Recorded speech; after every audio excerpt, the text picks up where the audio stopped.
Its power is spectacular, yet its place in the wealth of modern technologies seems lowly. Computers, satellites, jets, atomic energy. These transform our world and command our respect. But if dynamite had never been invented, where would all the wiring for the information superhighway we travel on every day have come from? Without dynamite, the steel and aluminium for the jets and satellites, the uranium that runs our nuclear reactors, might all have remained trapped in the earth.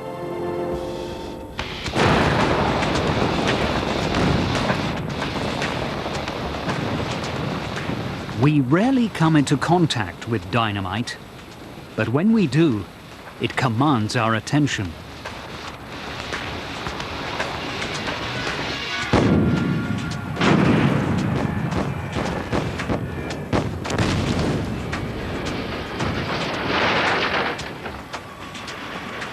But nearly a century and a half after it was first invented, dynamite is still the explosive of choice in the demolition business.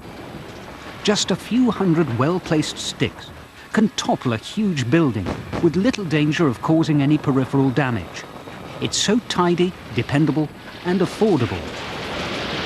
It's still used because it's a very safe product, and one of the most important things when we use explosives is to be safe. And so that's why dynamite still has a place in the arsenal that we use. Eric Kelly is a demolition explosives expert. He and his wife, Anna Chong, work in a specialized field, armed with a special knowledge that only a handful of people share.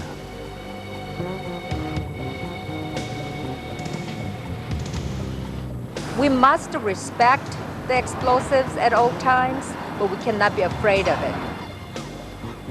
Eric, Anna, and their crew have come to Tampa, Florida, to topple this skybox structure that once offered prime seating next to the big Sombrero Stadium. Conventional demolition took care of the arena, but the skybox is different. We thought that the luxury suites were best suited to be demolished by explosives just because of the fact that predictability, when you tried to conventionally demolish these structures, there was too much of a variable. If you tripped out one part of the building to make it come down, another part might fail and come in the wrong direction on the operator.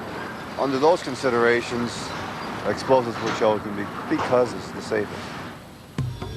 Eric and Anna are in the midst of final preparations for a shot, which is what the explosion is called. The explosives are fused, then placed and tamped into over 200 strategically positioned holes throughout the structure. The crew works carefully to make sure the blast is controlled.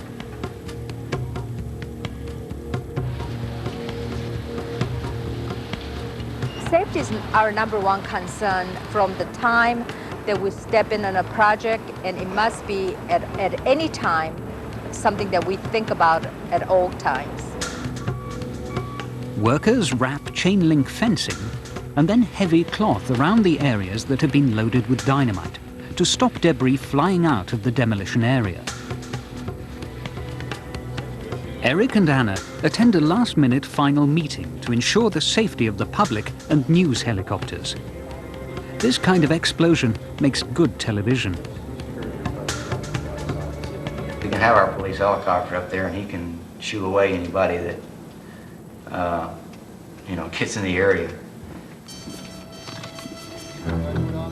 When the meeting is over, Eric and Anna return to the site. They attach the detonation cord, master wiring that will coordinate the sequence of the blasts. Everything is nearly set. It is Sunday morning, the following day, and just as expected, the news helicopters are out. For them, it's a bit of show business. But for Eric and his crew, it is business as usual. Final details are checked and rechecked, and then a moment of prayer. Jesus, I ask that you allow all of us to use the abilities that you have given us to make this job a success and to follow through with all the work that you want us to do. News crews have arrived. Crowds have taken their positions.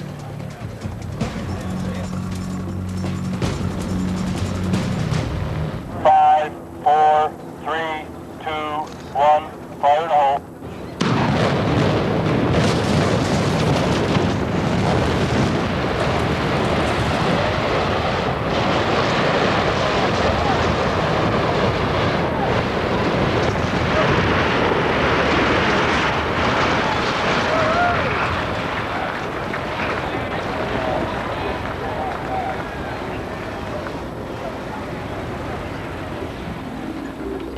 Incredibly, when the smoke clears, it appears that a specially reinforced column has withstood the explosion.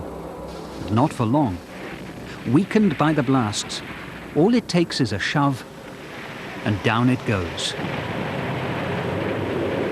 This particular shot was, in our opinion, a 100% successful shot.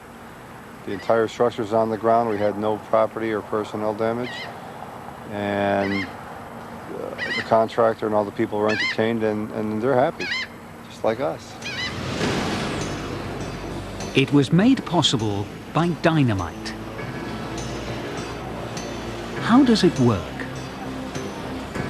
The dynamite needs a shock to set it off. You need to hit it hard.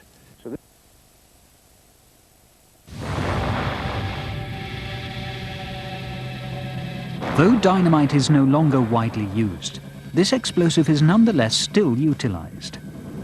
One of its most spectacular performances was after the Gulf War. Dynamite was used to put out the oil field fires in Kuwait. When it blew away the oxygen, the fires couldn't breathe, and workers could then safely cap the wells. Dynamite remains a popular choice for certain jobs in the mining industry and for demolition use in the construction industry. Fire.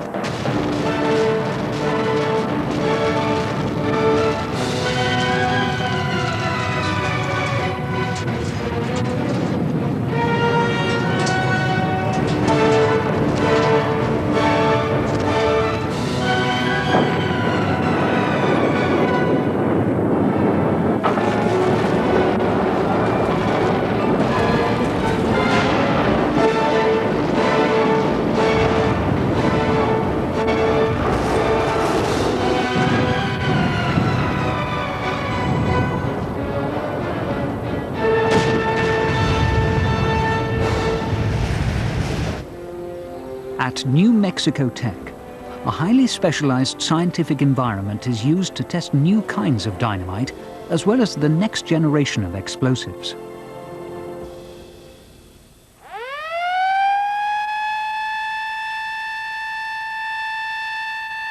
Three, two, one.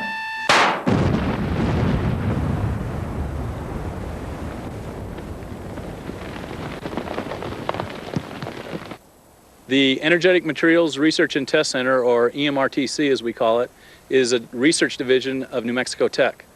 It focuses on doing testing and research in the area of energetic materials, from propellants to explosives, including dynamite. Today, most dynamite used in America comes from the Dyno Nobel plant in Carthage, Missouri. This is their last remaining dynamite factory. While it still produces tens of millions of pounds of dynamite a year, it represents a tiny fraction of the explosives industry in America.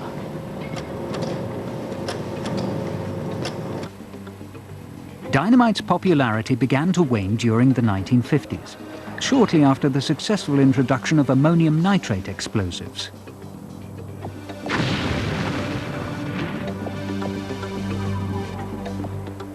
The ammonium nitrate and fuel oil explosive material that is used in mining to a large extent is generally referred to as ANFO, A-N-F-O, and accounts for probably about a little over 4 billion pounds of product that's consumed in the United States every year.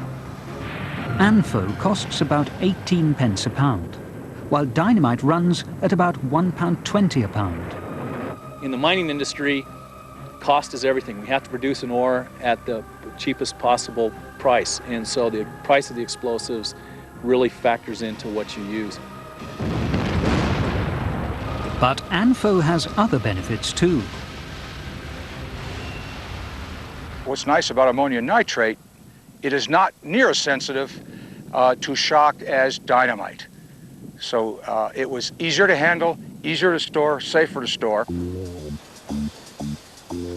The new generation of explosives come in a variety of forms, including slurries and emulsions. They enjoy industry popularity due to their ease of application. We can pump modern-day explosives through pumps, so we can use very large trucks. We bring them out onto a mining location. We pump the explosive out of the truck into the boreholes.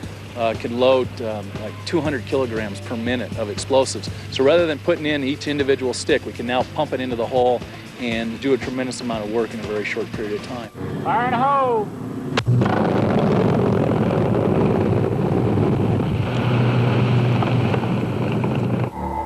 Another reason dynamite is less popular is that its users face an occupational hazard: headaches.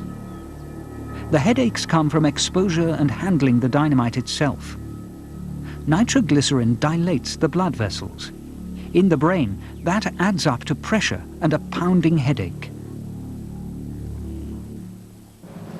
As dynamite's use may only last a few more decades, what then is its legacy?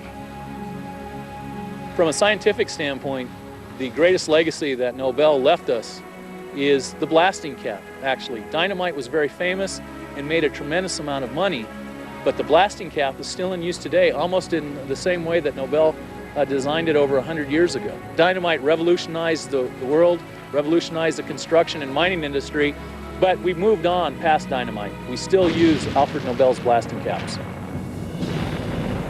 But even as the use of dynamite fades, nothing can diminish the role it played in shaping our world. In looking at the history of dynamite, I think the best thing about it is that it has created a world that we live in today.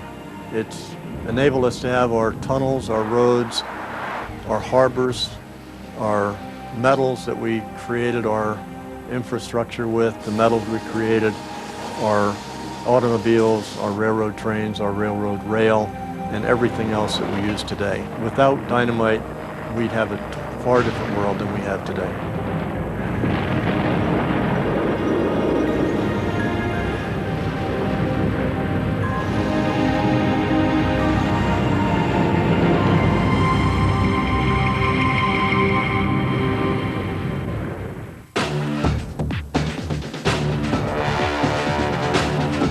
Tomorrow evening, as part of our programming to mark the anniversary of D-Day, Modern Marvels will be remembering the bold, though ultimately futile, efforts of the Nazis to fortify thousands of miles of coastline against Allied attack.